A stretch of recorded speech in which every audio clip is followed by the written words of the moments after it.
waxaan hadda ku suganahay digriga ziyaarada ayayo xaabo Sheekh Ooyaaye sidaad u jeedaan waxaan hadeer socdo banaanbixi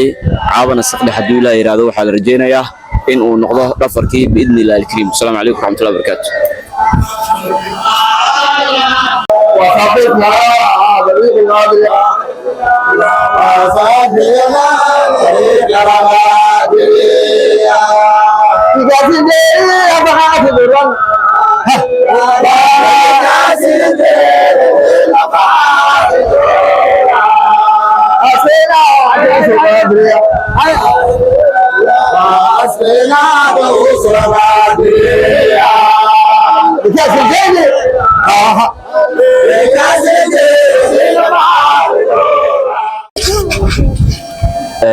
waxaa soo gabagaboobay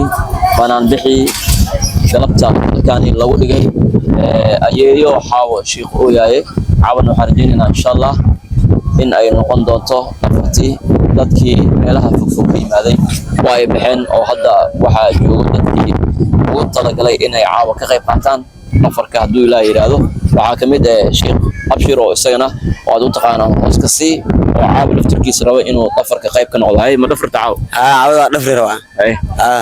waa dhafray oo soo talgashay talagal maanta oo dhan aad ka jiifmo muutaan waa jiift maanta dhan caawada dhafra oo talagal waa dhafray hadduu Ilaahay yiraahdo insha Allah sidaas ay noo balan ah waa inuu caawa iyo dhafarta. Assalaamu alaykum warahmatullahi ta'ala wabarakatuh. Anigoo ah Al-Ustad Abdirahmaan Siyaad oo ku magac dheer niiska cadde niiska Ibn Ajasar Jaafar Marwan Xadiidi.